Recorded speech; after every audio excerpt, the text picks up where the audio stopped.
My wife's affair with our divorce lawyer during our property settlement turned ugly. She stole $250, $0 from our joint account to fund her escape, and now we're in court fighting over everything, including the family house with a hidden second mortgage she never disclosed. Hello everyone. Dear listeners, please share your thoughts in the comments section below. And don't forget to like, share, and subscribe. Now, let's begin the video. Using a throwaway for obvious reasons, with certain specifics modified to preserve anonymity. I never thought I'd be the guy sitting here, writing this story about my wife cheating on me, especially not after a marriage that seemed so solid on the surface. But here I am, and honestly, it's a mess I never saw coming. The craziest part. The whole thing started unraveling the day I stumbled onto the truth about her affair with our divorce lawyer, and it turned into a full-blown nightmare involving stolen money, lies, and a second mortgage she never told me about. It all began about 6 months ago. My wife, Lisa, and I had been married for 10 years. We had a nice house, decent jobs, 2 kids, nothing spectacular but enough to keep us comfortable. I thought we were happy. Sure, we had our disagreements, but who does? Then out of nowhere, little things started changing. She became more distant, secretive about her phone, and was always busy when I asked about her day. She'd brush me off with a quick, "It's nothing, I just need some time to breathe," or "I'm stressed, don't worry about it." At first, I chalked it up to work stress. Lisa's a high-powered executive, and she's always been ambitious. But then I noticed her spending more time away from home, especially on weekends. She'd claim it was work-related dinners or meetings, but I couldn't shake the feeling that something was off. She'd come back late, smelling of perfume I didn't recognize, and her stories about where she'd been didn't always match up. One day, I decided to check the bank account. Not because I was paranoid, but because I wanted to see if there were any unusual charges. I wasn't expecting much, just routine stuff, but what I found was a shock. There was a withdrawal of $50, $0 made out to an account under her name, but the details didn't match any of her usual expenses. I looked into it further and saw that over the past few months, she'd been funneling money out, big chunks here and there, totaling about $250, $0. That's $250,000 gone from our joint account, and she never mentioned a damn thing.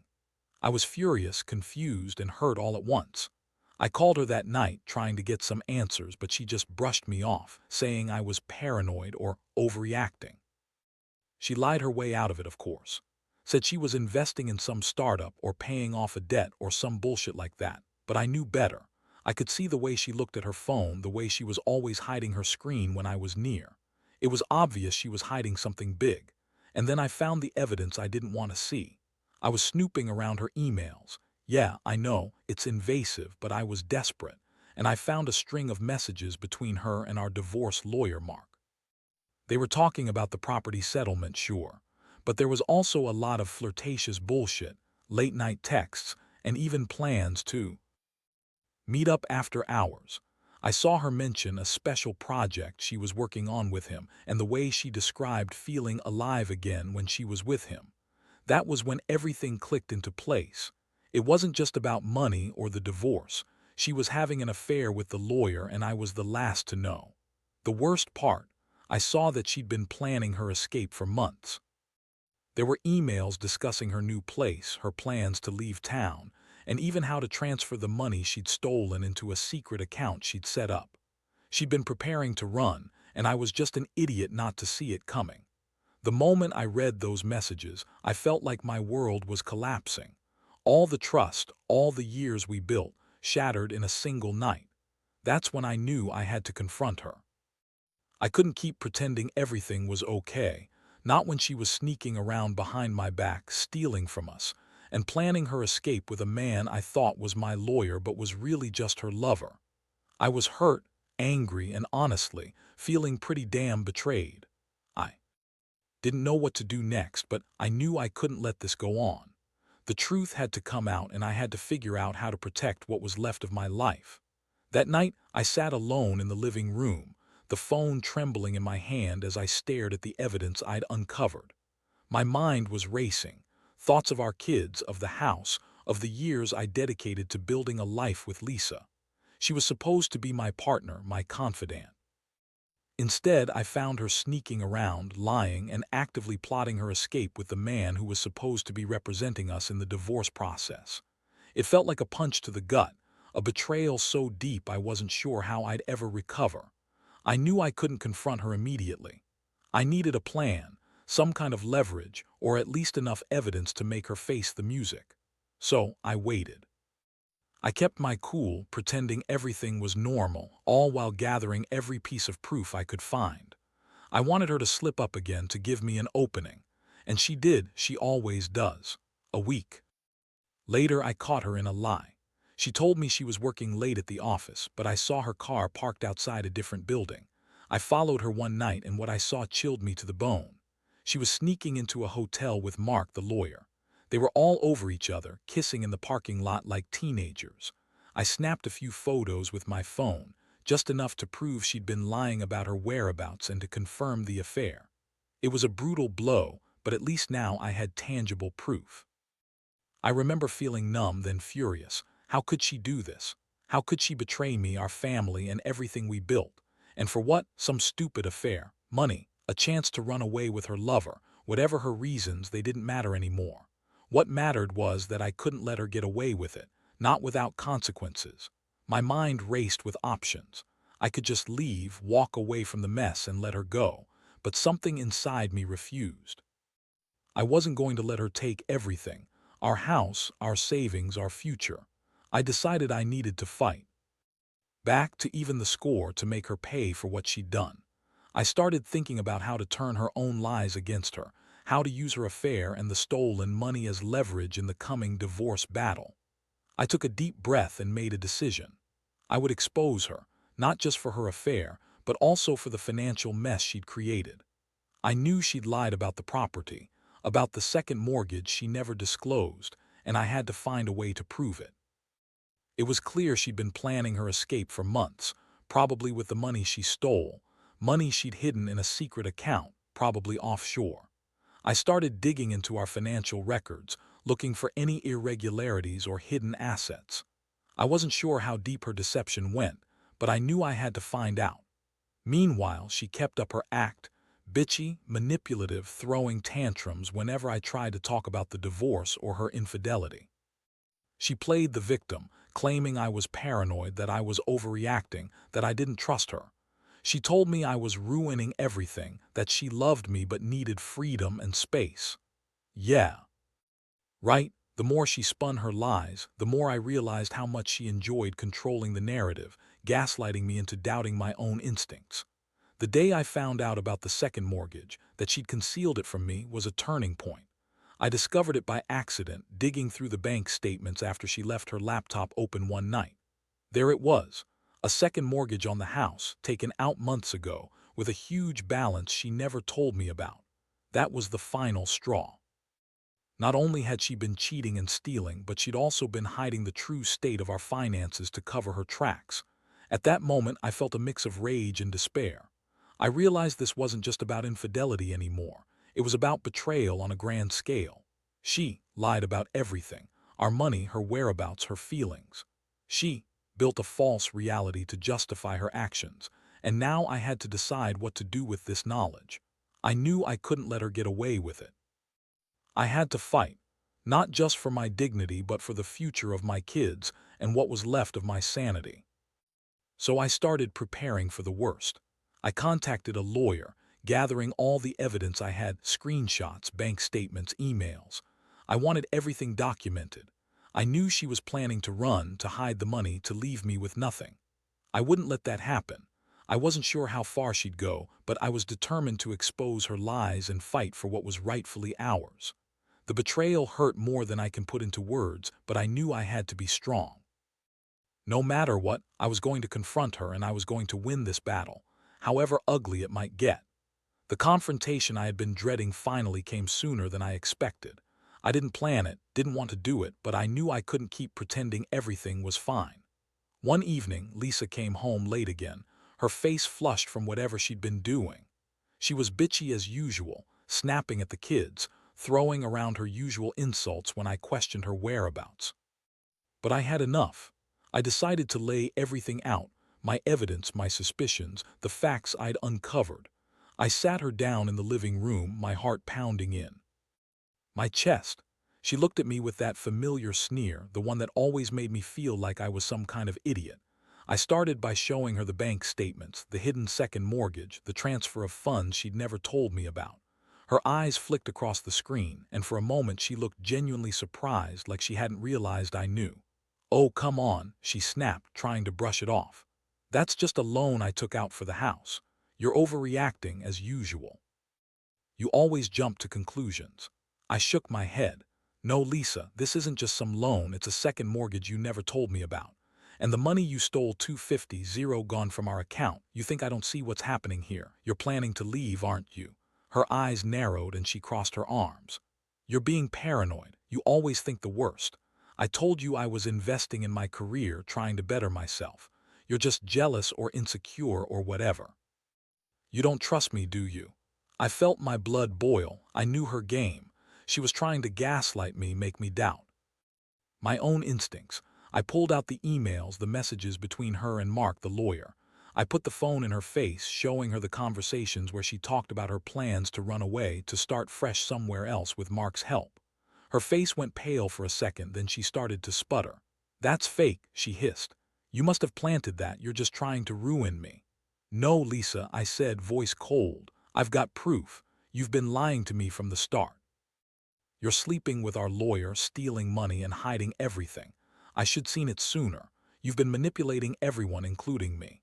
She started crying then, fake tears, I knew. She looked at me with those bitchy eyes and spat. "You're just jealous. You're insecure. You think you're so perfect, but you're not. You're a terrible husband. I deserve better." I was stunned by her reaction.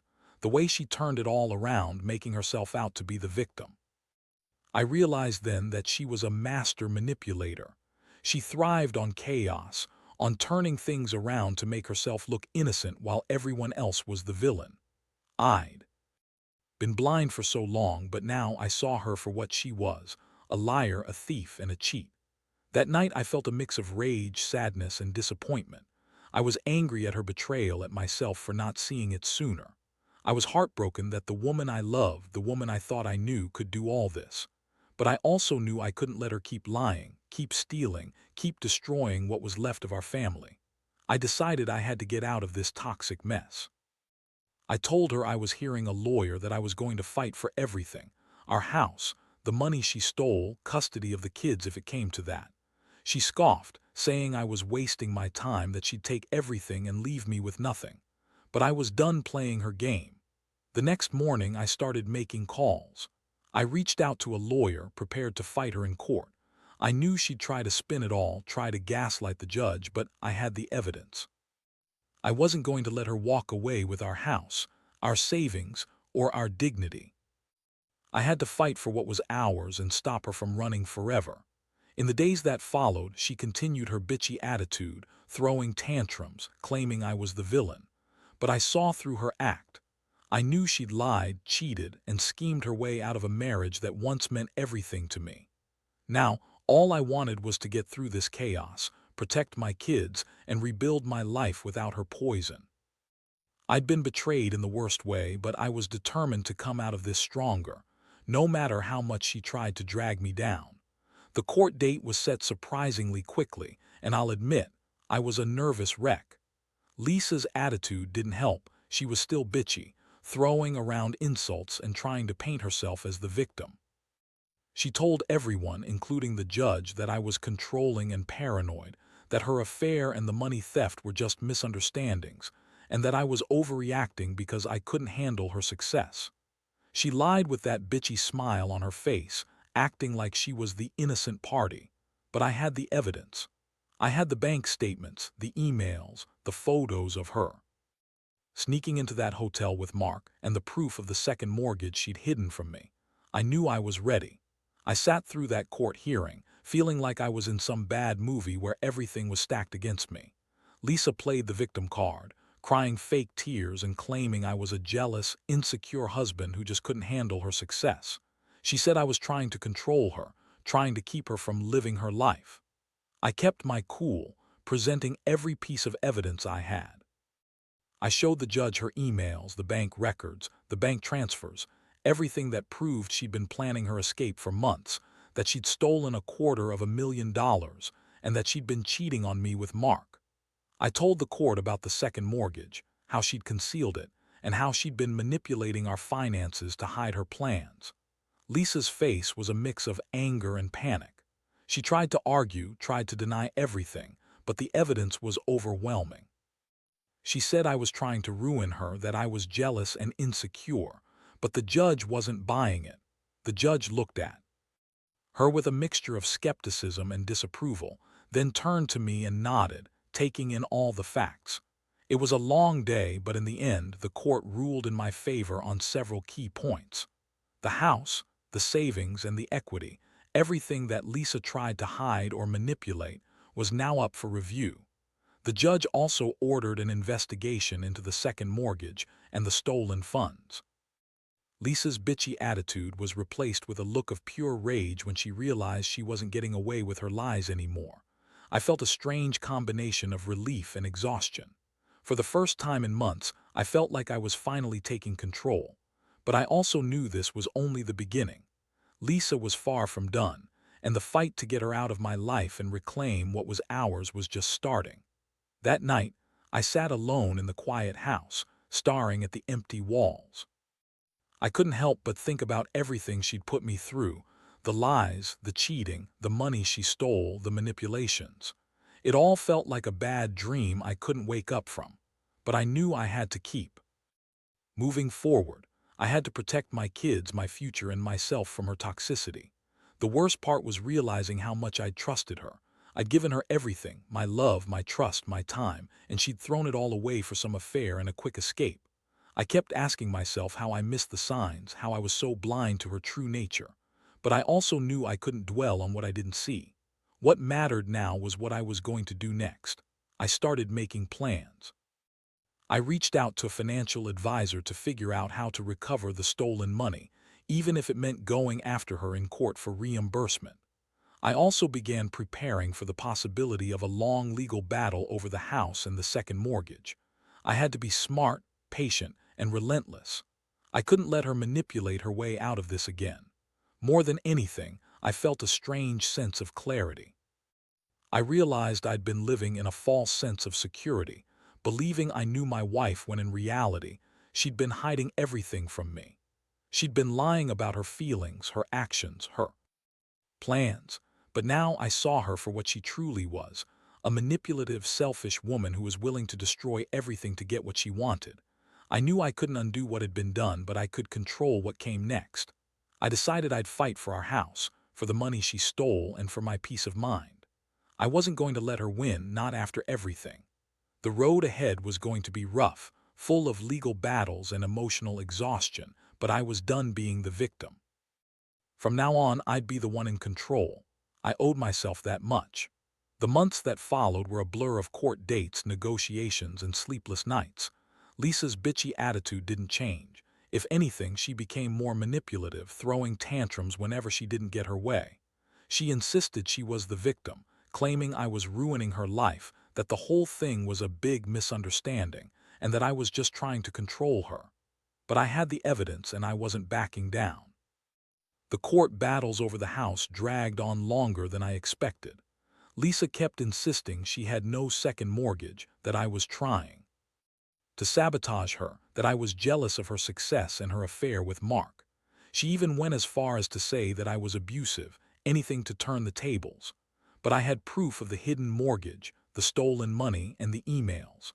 The judge saw through her act, and I could tell she was starting to crack under the weight of her lies. Meanwhile, I worked with a forensic accountant to track down the stolen $250, $0. It wasn't easy. Lisa had hidden it in offshore accounts, in cryptocurrencies, and through a network of shell companies. Every time I thought I had a lead, she'd come up with some new lie or fake document to throw me off. But I was relentless. I knew I had to get that money back, not just for me, but for our kids. They deserved to have some stability, some sense that justice was being served. One day, I got a call from the forensic team. They found the money. It was in a bank account in the Caribbean, under a fake name. I felt a strange mix of relief and rage. Relief that I was finally getting some of the money back, and rage that she'd stolen from us, from our future, in such a calculated way. I knew I'd have to fight tooth and nail to get it all back, but I was determined. Lisa's behavior grew more erratic as the court process went on. She would lash out, scream, throw fits whenever she thought she was losing control. She called me all sorts of names, accused me of ruining her life, and even tried to turn our kids against me. It was heartbreaking, but I stayed focused. I knew I had to be the steady parent, the one who kept it together for the sake of the children. The day of the final hearing finally arrived. The judge reviewed all the evidence: her hidden mortgage, the stolen funds, the affair with Mark, the lies, and made a series of rulings. She ordered Lisa to pay back the stolen money, to surrender the house, and to pay a significant amount of child support. The house was awarded to me, free and clear, but there was a catch.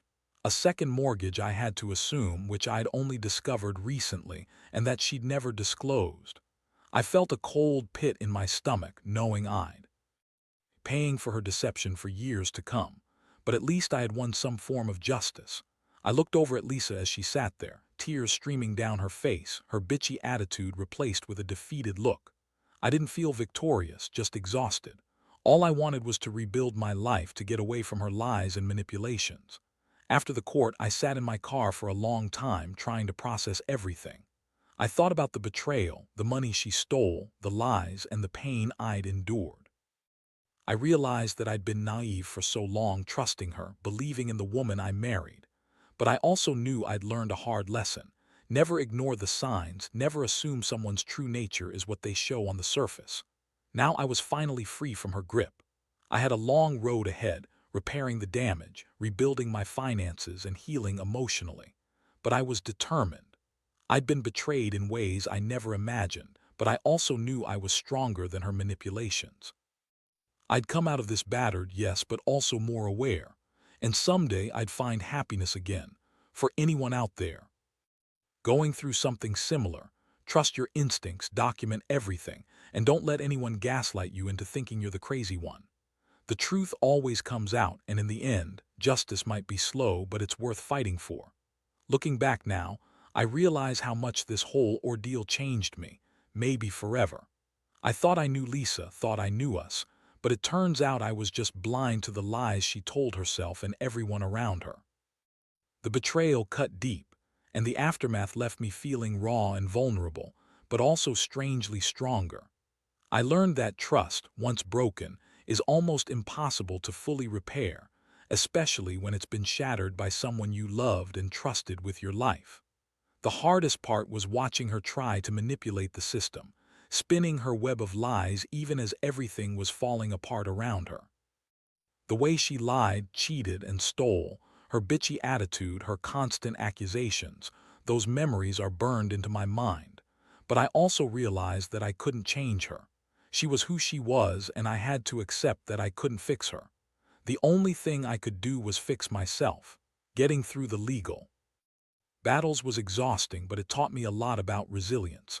I had to stand firm, keep my head clear, and stay focused on what mattered: my kids, my sanity, and reclaiming what was rightfully ours.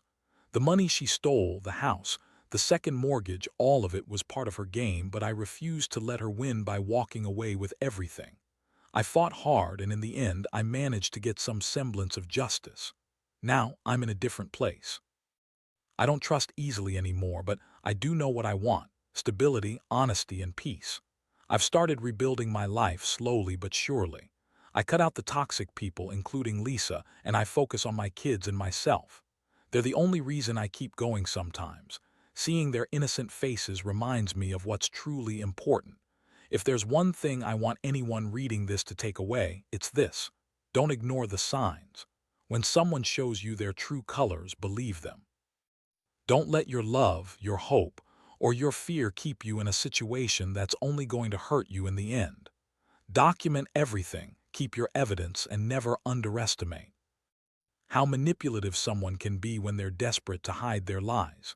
Most importantly, don't be afraid to fight for yourself. Whether it's legal battles, emotional healing, or simply walking away from a toxic relationship, you owe it to yourself to stand up and say enough is enough. I might have lost a lot, but I gained clarity, strength, and a newfound respect for myself. I know now that I'm capable of surviving even the worst betrayals and that someday I'll find happiness again, without her, without the lies, and without the chaos. So for anyone out there going through similar hell, hold on. Keep fighting. Trust your gut. And remember, the truth always surfaces, and in the end, justice isn't about revenge. It's about reclaiming your life and your peace.